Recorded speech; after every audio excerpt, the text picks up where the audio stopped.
everyone, and welcome back to our English for Professional Purpose class.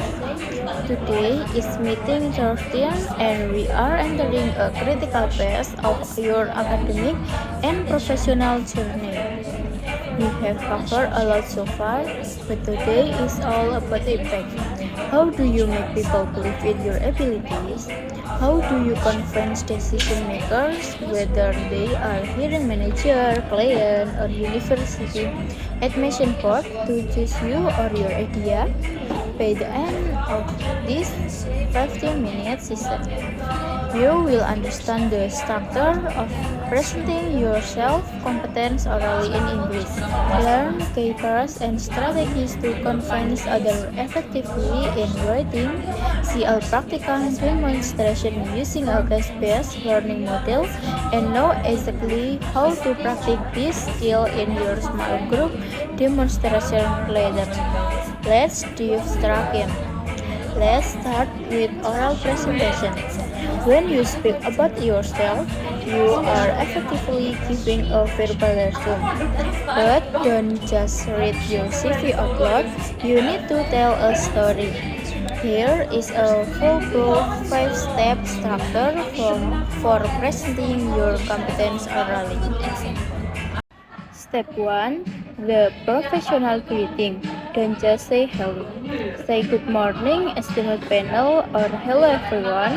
Thank you for this opportunity. It set a respectful tone. Step 2. The who am statement. State your name, your current role or study, and your core field.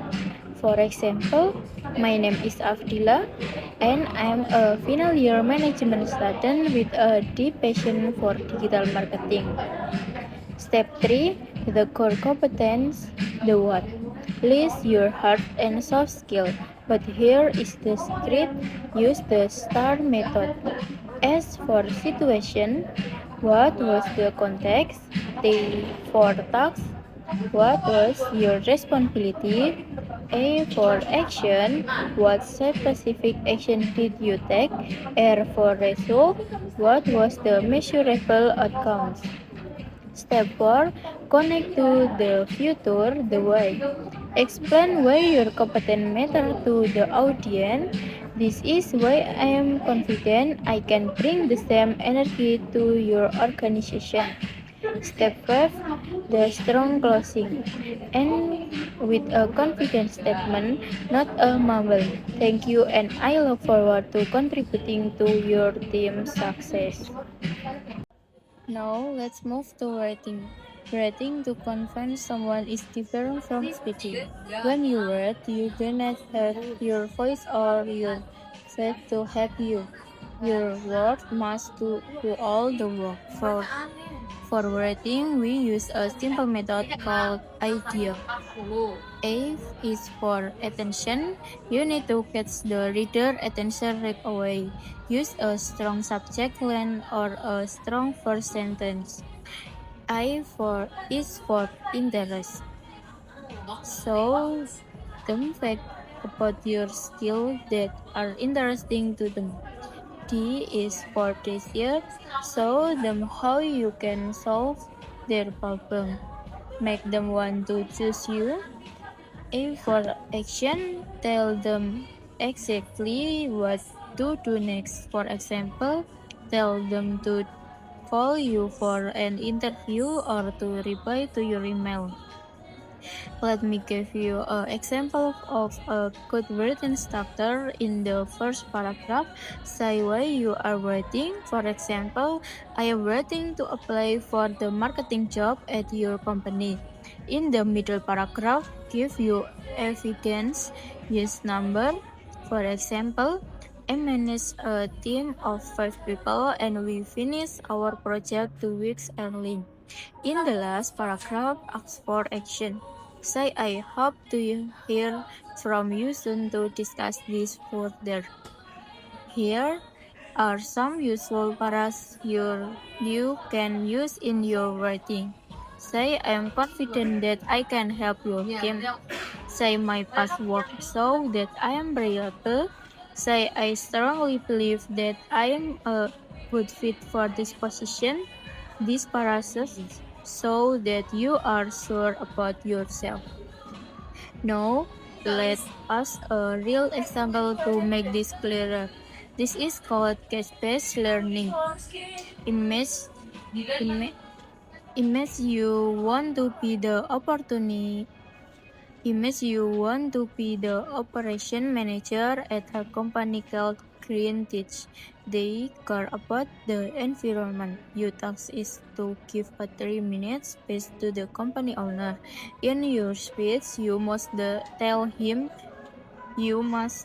tell them about your experience in logistics. You must also tell them about a time you solve a big problem. Use the STAR method for that. Then you must tell them how you can save them 10% on their shipping costs in the first year. That is a number and it is very convincing. After your speech, your task is to write a follow-up email to the same owner. In the email, you say thank you for the time. You also repeat your main strength. You tell them again that you can save them money. You tell them you tell them again that you can save them money. Then you opt for a second meeting. This is how to practice both speaking and writing for the same situation. Let me show you a short example of the speech.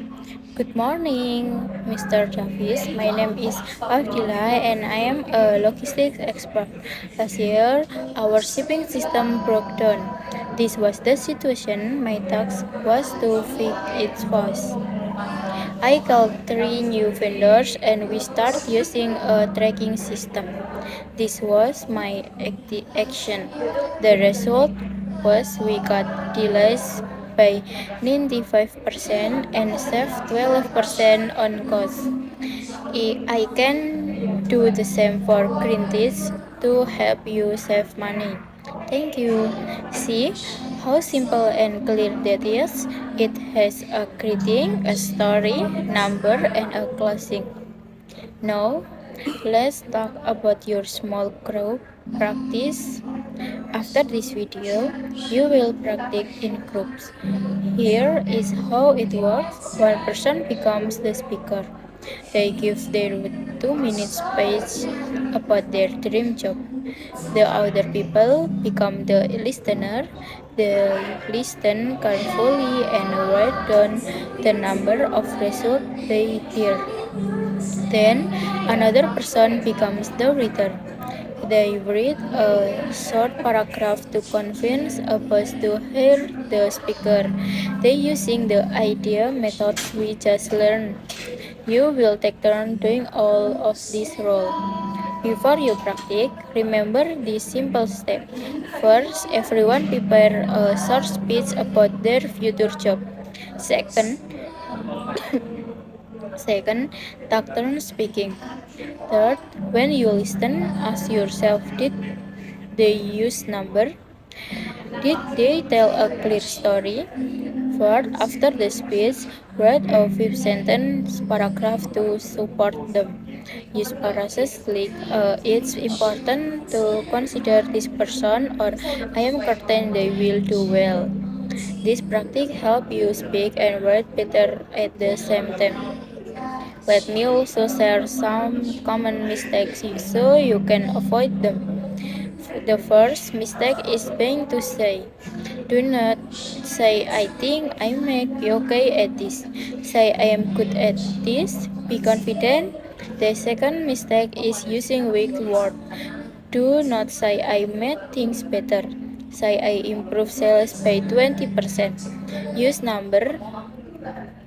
The third mistake in writing is forgetting to ask for something. Do not just give information. Ask for a meeting or in an interview. The fourth mistake in speaking is reading from your paper. Do not read everything. Just look at small notes. Look at your audience when you speak. This makes you look for confidence. Here is one more tip. Before you come to your group meeting, study the writing example we gave you. Prepare 3 strong sentences about yourself on a piece of paper. Bring that paper to your group. This will help you feel ready and less nervous. Let me summarize everything from today. When you speak, use the 5 step and the star method. Always use number to show your result. When you read, use the AIDA method and always ask for action and at the end. Practice both skill in your small group. Listen to your friend and give them feedback. This is how you get better. Now, here is your homework. First, read a 150-word email or letter. Read it for a job you want in the future. Use the idea method and use number. Second, prepare a 3-minute speech using that same email content. Practice saying it out loud at home. When you come to class, you will present it to your small group. Then your friend will write a short endorsement for you based on your speech. Remember the key to convincing others is believe in yourself. You have the skill, now you have the word to share them. Good luck with your practice and thank you for watching. I will see you in the next session. Bye.